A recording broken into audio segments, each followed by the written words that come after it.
Part 2. Part 1 na yun. Ito, ang real talk tayo. Halimbawa lang.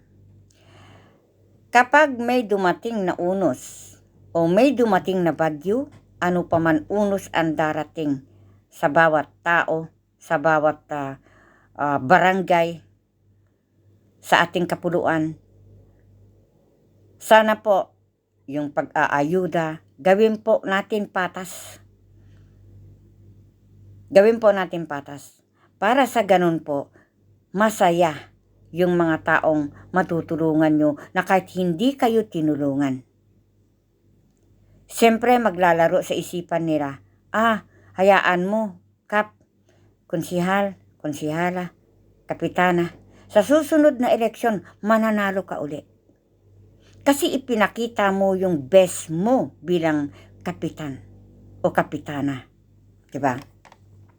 Siyempre, nakatatak na sa isipan ng inyong kabarangay, ng mga taong lumalapit sa inyo, tatatak po yun sa kanilang mga isipan, tatatak po yun sa kanilang mga puso na ikaw pala ay ganon kabait, ganon matulungin.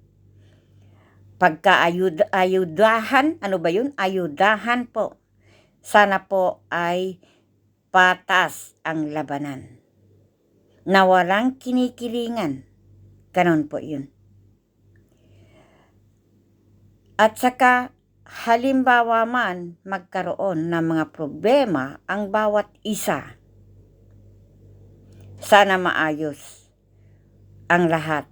Kay kapatid mo man, kay anak mo man, kay pamangkin, uncle, auntie mo man, kapag sino lang ang nagkamali, kahit pa kadugo mo kung sino nagkamali, yun po ay bigyan pansin.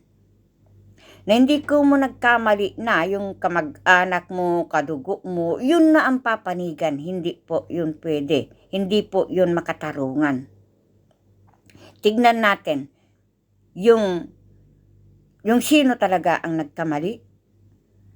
Pag-aralan kung ano talaga o anong dahilan o sino yung malaking kamalian, ibang tao man o kamag-anak mo, kadugo mo man yan.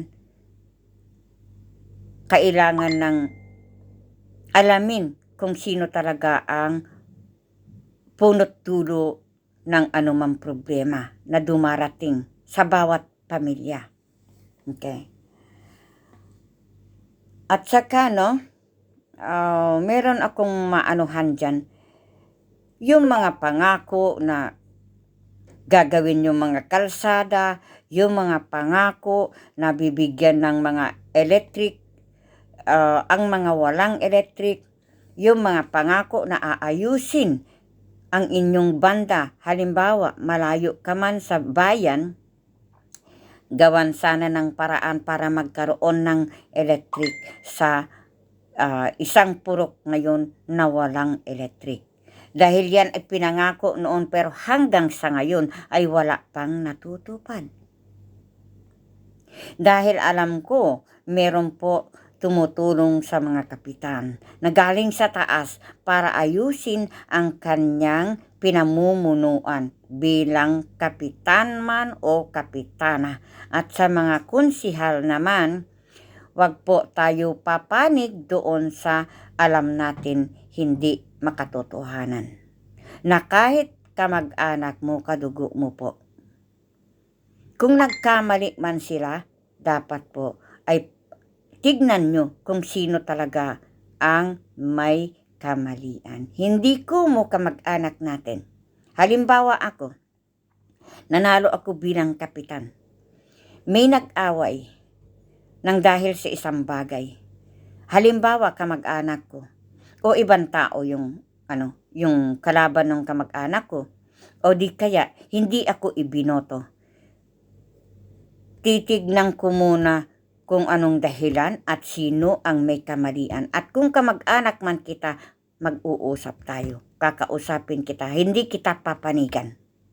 Okay? Hindi kita papanigan sa kamalian mo. Dahil hindi mo pwedeng panigan yung kamag-anak mo man o kaibigan mo man doon sa kamalian niya. At ilublob mo yung taong tama. Kung halimbawa, nagkamali man ang ibang tao at yung kamag-anak mo naman ay nadihado, natural tignan mo kung sino talaga ang karapat-dapat na panigan. Hindi tayo basta-basta na papanig doon sa hindi natin alam kung anong punot dulo. Minsan kasi, no, meron nangyari ganyan, no? Karanasan ko yan, no? Karanasan namin yan ng ate ko. Kasi hindi ko mo may kaya yung kalaban mo. Hindi ko mo di armado o kaya mga sundalo o kapulisan man ang pamilya ng tao, hindi mo pwedeng panigan yung kamalian ng isang tao. Huwag tayo pasisindak. Kaya nga tayo itinayo na bilang kapitan, di ba? Dahil tayo ang aayos bago tayo aakyat sa mga kapulisan. Ganun yun. Kung hindi kaya isolve ng kapitan, natural, andyan tayo. Akyat tayo sa pulis. O di ba? Ganun lang naman ang mangyayari dyan eh. Kaya, naway maging maayos ang patakaran ng mga mananalo itong panahon na ito, itong mga oras na ito, naway magsilbing inspirasyon nyo yung mga mahihirap po. Hindi ko mo mayaman yung kaharap mo na, tapos hanggang doon ka lang sa mayaman at yung mahirap, hinahayaan mo lang na maghirap. At sa mga mahirap naman, no, tulungan natin ang ating mga sarili. Na huwag tayo puro asa. Huwag tayo puro umaasa sa bigay ng mga ayuda. Kumilos din tayo hanggat kaya natin kumilos. Gamitin natin ang mga malalaking katawan natin para mabuhay dito sa mundo, na hindi tayo nabubuhay lamang sa mga ayuda. Ipakita natin na kaya natin mabuhay din tulad ng mga may kaya. Okay? At mag-iingat sa bawat galaw. At sana walang illegal na gagawin ang mga nakaupo. Sana wala silang papanigan, mga illegal na gawain. Kahit anak mo pa yan, kapag naging illegal yung ginagawa niya, pwede mo siyang parusahan. Yung pagpaparusa ay nasa sa iyo kung ano ang karapat-dapat na ipataw doon sa tao. Depende doon sa kanyang kasalanan. Diba? Depende sa kasalanan ng inyong kamag-anak, ng inyong kaibigan, ng ibang tao, kung anong ipapataw nyo doon. Ganun yun. Para magtanda. Para sa ganon, magmuni-muni na siya ay may kasalanan. At nang sa ganon, hindi na niya uulitin sa susunod kung anuman ang nagawa niyang pagkakamali.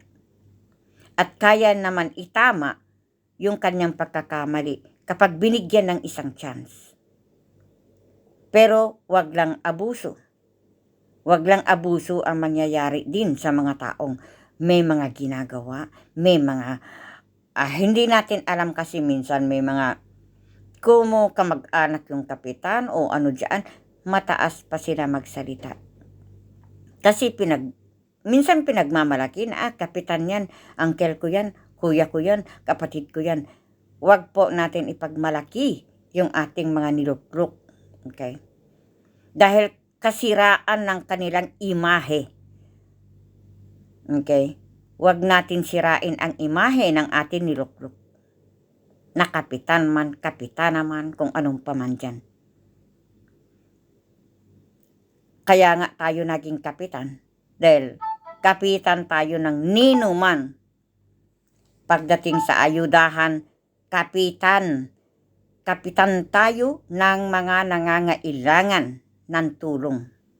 Na huwag natin ipagkait yung galing sa mataas na ibinigay sa inyo, ipamudmud yun doon sa mga taong nangangailangan. Na huwag itago.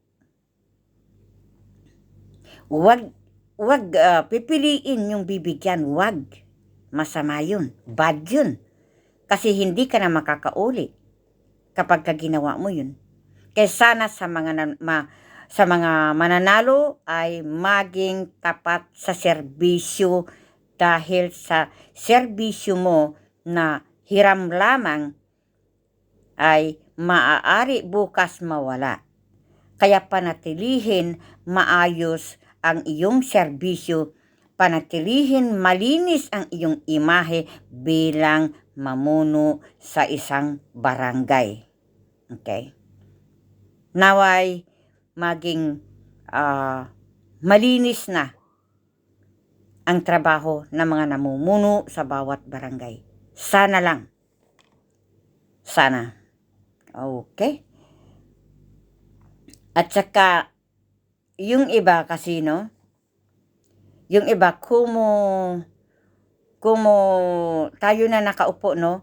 Minsan, marami na tayong dahilan. Ay, busy ako, wala akong oras. Kahit may lalapit sa'yo, may kakatok sa pintuan mo, pagbuksan mo po. Kahit sino pa man yan, pulubi pa man yun, pagbuksan nyo po. Na walang maraming dahilan. Na keso, busy ka sa meeting, busy ka sa pagpunta dito, kapag kumakatok yung tao, pagbuksan nyo, na kahit nandyan kayo sa loob, idadahilan minsan, na busy, wala ako dito. Diba? Bawat kumakatok sa pintuan ng barangay hall, dapat pagbuksan lahat. Bata man, matanda man, hukluban man, madungis man, pulubi man, mayaman man, lahat po ay pantay-pantay ang tingin sa mga taong lumalapit. Ganun lang po kadali yun. Okay? Maraming salamat sa mga madadaanan nito. Salamat po!